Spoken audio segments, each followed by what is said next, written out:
Welcome to the Smarter Science of Slim, the scientifically proven program where you eat more and exercise less to burn fat and boost health. Eat smarter, exercise smarter, live better. I am so ready for that.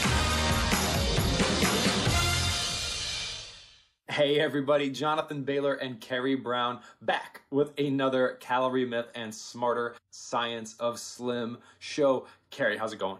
It's going awesome. Today is a special show, folks, because we've only had, this is the fourth show of its kind, and it is the show in which we birth a new awesome SANE recipe book from the queen of SANE recipes, Carrie Brown herself. Carrie Brown's got a new recipe book. New recipe book. Carrie, what is the name of the new recipe book? It is called Eat Smarter, Smoothies and Sides. Now, my favorite thing about this book is the foreword. Because, just kidding. Brat. No, I wrote the foreword, but no, I'm really actually excited about this book, Carrie, because it's smoothies and sides, but the thing that, not just because you're my friend, you're my podcast co-host, that made me want to write the foreword is it is an incredible resource to help make eating the single most important component of a healthy lifestyle easy and delicious, and that is non-starchy vegetables. Because everyone, it's really helpful for me, Carrie, because I've been doing a lot of media recently. When you say non-starchy vegetables, people immediately say, okay, so I just eat salads every day. And if any lifestyle requires you to just only eat salads to get non-starchy vegetables, you ain't going to be successful. Right. There's no salads in this book. This is a salad-free zone. But it's all non-starchy vegetable based, correct? Absolutely. There's 55 recipes that will teach you how to make those vegetables delicious. 55 delicious vegetable recipes. And that, folks, I want to be very clear that this is not just hype. And we can all know this, because if you haven't experienced this, at least you will upon checking out Carrie's book, or if next time you're at a nice restaurant, for example, like a really high-end restaurant, and they serve the sides a la carte. So you order something like Brussels sprouts or broccolini or mushrooms or asparagus, and you order a side of just that. It's incredible. It's not like, oh, this asparagus is terrible. It's delicious. So anything can be disgusting or delicious, maybe not anything, depending on how it is prepared. So Carrie, tell us in some detail how you make that which is traditionally thought of as so gross, so delicious in this book. I think a lot of the problems with people not liking vegetables is the way they were brought up. And a lot of it has to do with not so much how they were cooked, but the length of time, maybe the method and the length of time they were cooked. So many people grew up with grey, soggy Brussels sprouts, and who wants to eat those?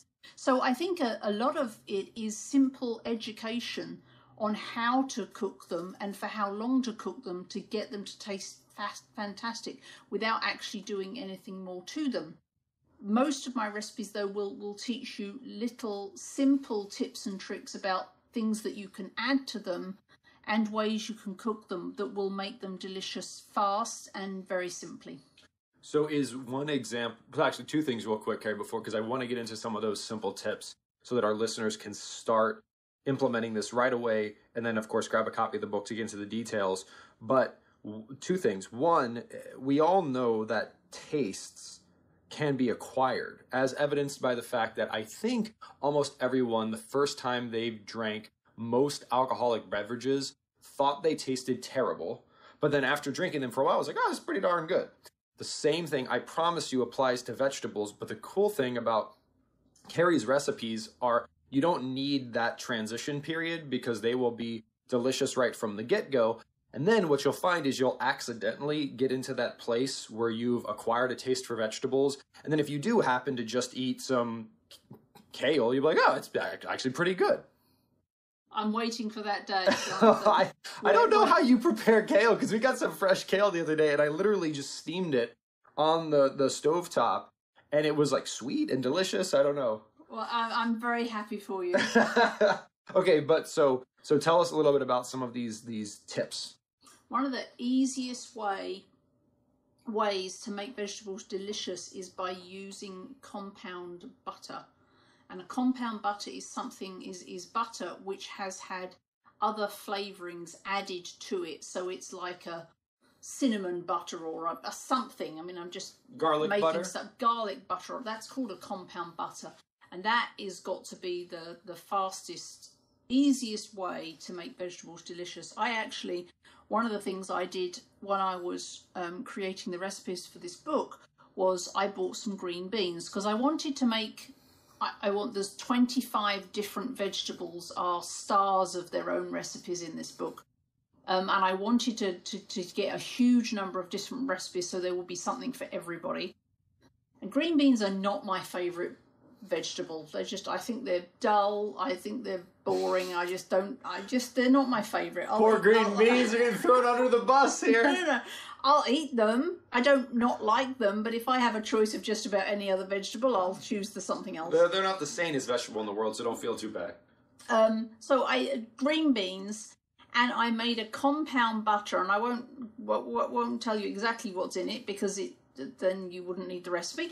But I made a compound butter, and I simply steamed the beans and then mixed them while hot with this compound butter that I'd made. And I got to tell you, those green beans were the best tasting beans I've ever had in my life. I posted on Facebook about how exciting these green beans were because the compound butter actually transformed.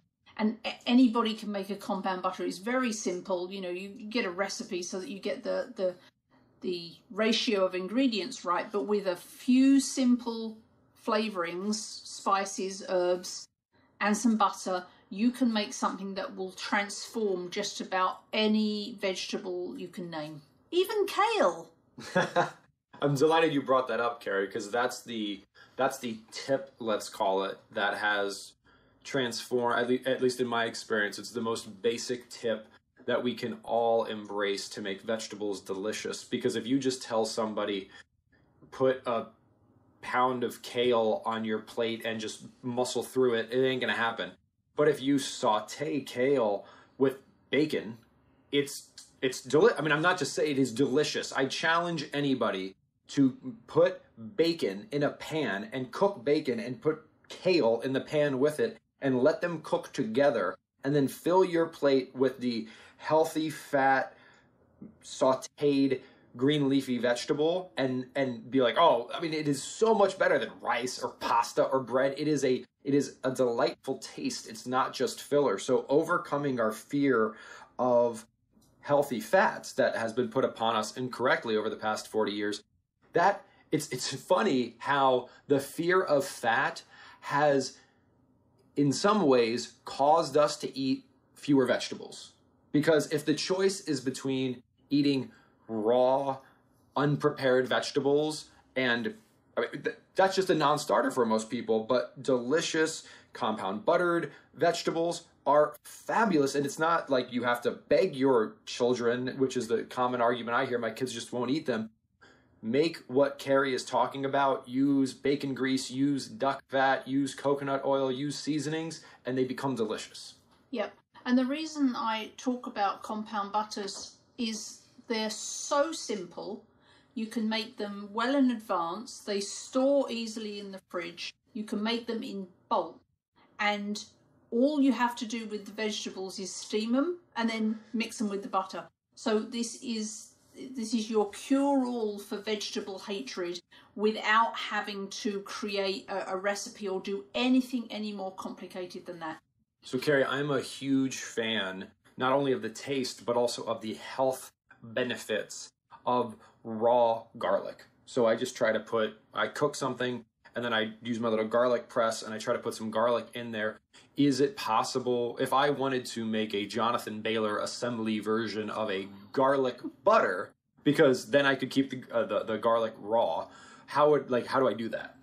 Yeah, no, simply with garlic butter is easy. You literally, well, typically you would cook the garlic, but in your case, if you don't want to, I would just either crush it with the side of a knife and then chop it finely, or if you have a garlic press, press it through there.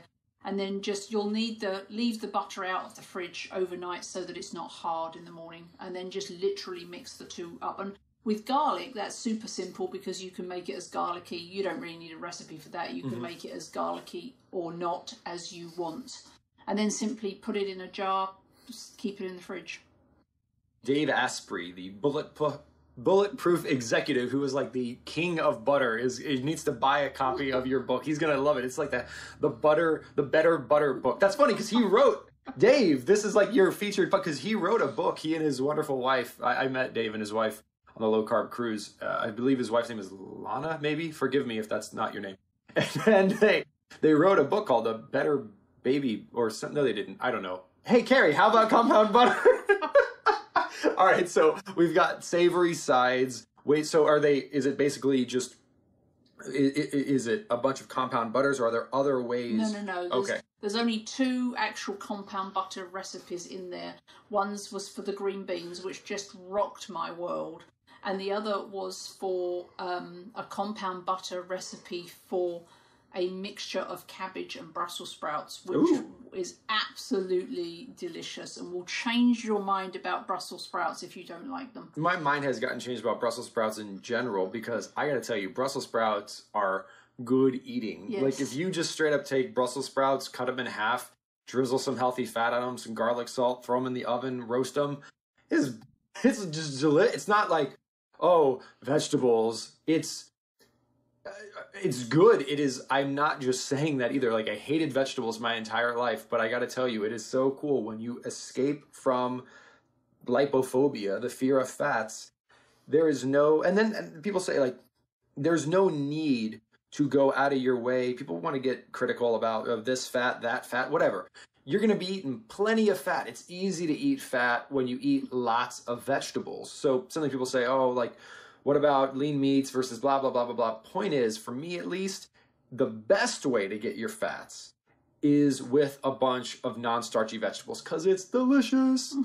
And I've just forgotten what I was going to say next. Well, I think you were going to tell us a bit more. So we've got the compound butters, but obviously there's many more types of tips to make delicious vegetables. Yes, there's some hash recipes, obviously with no potato. What do you mean by, I'm sorry, I'm not familiar with a hash. What is a hash? Typically a hash has cubed potato in it. Typically that's what a hash is. Oh, okay. Hash actually is anything that has kind of that cube-sized, bite-sized pieces of food in it.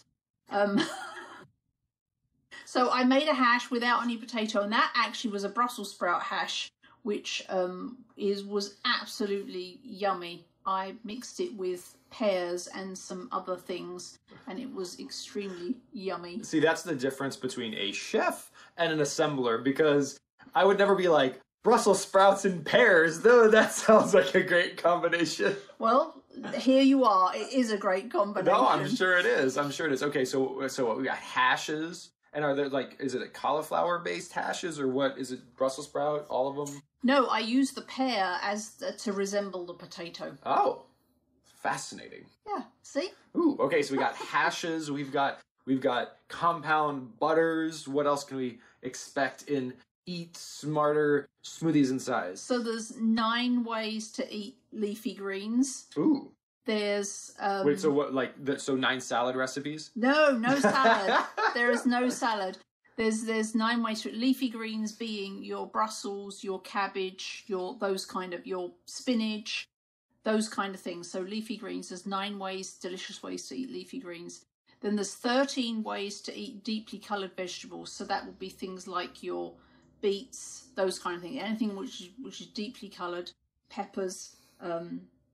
And then there's a whole bunch more, 22, I think, of your cauliflowers and leeks, and your white. They're typically white: squash, cucumbers, leeks, cauliflower, those kind of things.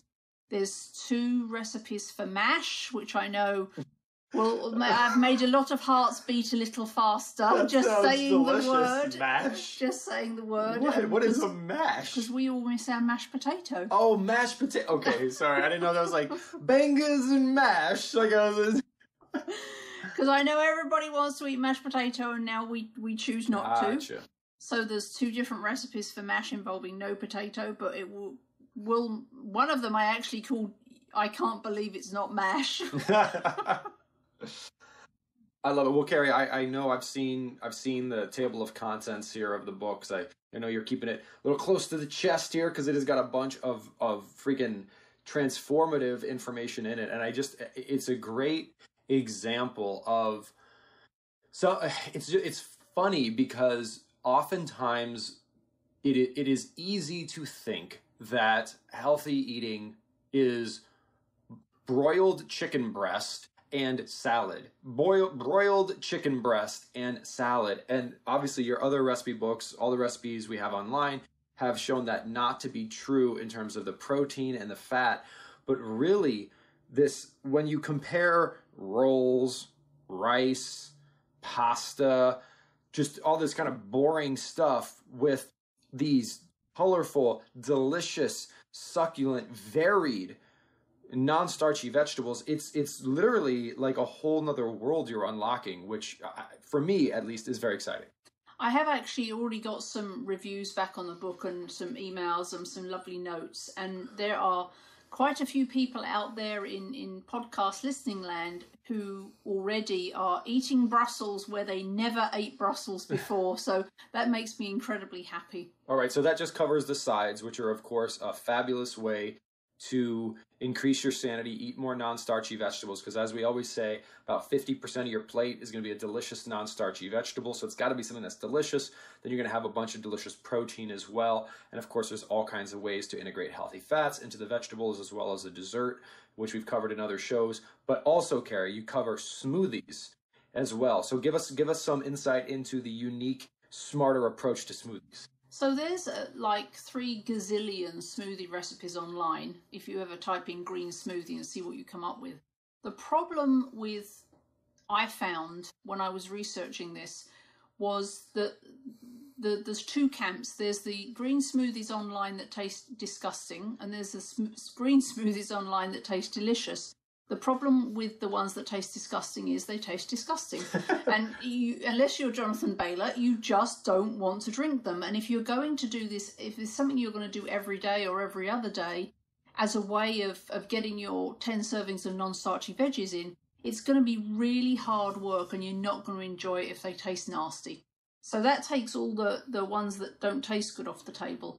The problem I found with almost every recipe for green smoothies that taste delicious is what it is that's in them that makes them taste delicious. And it was bananas, dates, apples, maple syrup, honey, things which are just not at the same end of the spectrum. Grape juice, apple juice, a lot of juices going in there.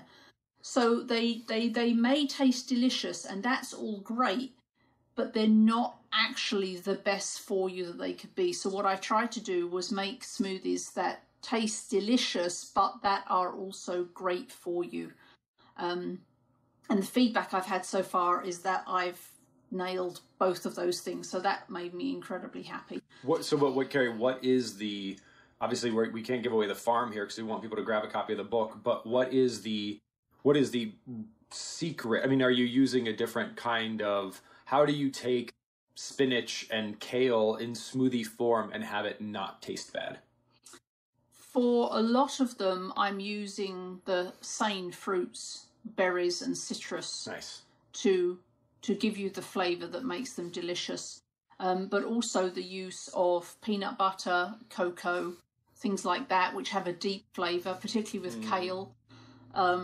Something with the deep flavour that's also from our SANE box of tricks. That's how I used it. Excellent. No, I really like that. And smoothies, again, are an area where we really need to tread carefully, because the very first question that I get asked anytime anyone hears about green smoothie involves these commercial smoothies you can buy at the store or you can buy at these chains, which if I don't care if it's coming from fruits or fruit juices, if you start your day with 80 grams of sugar, which is not, I am not exaggerating. Some of the smoothies you will find commercially have 80 grams of sugar. That's like drinking 3 Coca-Colas for breakfast. And I realize that it has vitamins and minerals in it. And if you were to take 3 Coca-Colas and dissolve a vitamin pill in it, they would also have vitamins and minerals in them. And put a fiber supplement in the Coca-Cola, and now it has fiber in it as well. The point is, 80 grams of sugar is 80 grams of sugar, is not doing any favors for anyone's pancreas or anyone's waistline. So really finding something that is delicious and nutritious is really key there, Carrie. And I know you also have some tips in here that help us to do this not only deliciously, but economically and quickly. Yes, and with the least washing up of dishes, because I just don't like washing dishes. So read the tips and tricks before you start, and it's all good. I also, for this one, when I started out, I made them using, to get the protein up to where we needed it to be, I used typically whey protein. But I've also got quite a few in there which have egg white powder instead, because there are a significant number of people who don't want to use whey for various reasons. So there's the egg white option too now. Beautiful, beautiful. Well, Carrie, remind us again the name of this. This is the third. Yes. Correct. Number 3. Now there is a trifecta. You need to create like a special boxed set. Carrie Brown edition. What is the name of number 3 here? It is Eat Smarter, Smoothies and Sides. And who wrote your foreword? Jonathan Bailor. Well, seriously, Jonathan, who else could I ask to do a foreword on a book about vegetables? This is true. This is true. Well, Carrie, thank you so much. I personally thank you for giving us another tool, because again, that's what we need. You know, we Kraft and Unilever and PepsiCo have given us a bunch of tools to make us sad and sick. Whereas what you're doing is you're providing us with a bunch of tools to make us healthy and fit and sane. And I appreciate that very much. So folks, please, if you haven't already, check out Carrie's first 2 books, which all have to do with soups, which that is the one that most transformed my life, and ice cream. And then also her new one, which is about smoothies and sides. Just go to Amazon, type in Carrie Brown, and goodness will ensue. Sound good? Sounds awesome. I love it. Well, folks, remember, this week and every week after, be it ice cream, smoothies, sides, or soups, eat smarter, exercise smarter, and live better. We'll chat with you soon. See ya. Wait, don't stop listening yet. You can get fabulous free SANE recipes over at carriebrown.com. And don't forget your 100% free eating and exercise quick start program, as well as free, fun, daily tips delivered right into your inbox at bailorgroup.com. That's BAILOR group.com.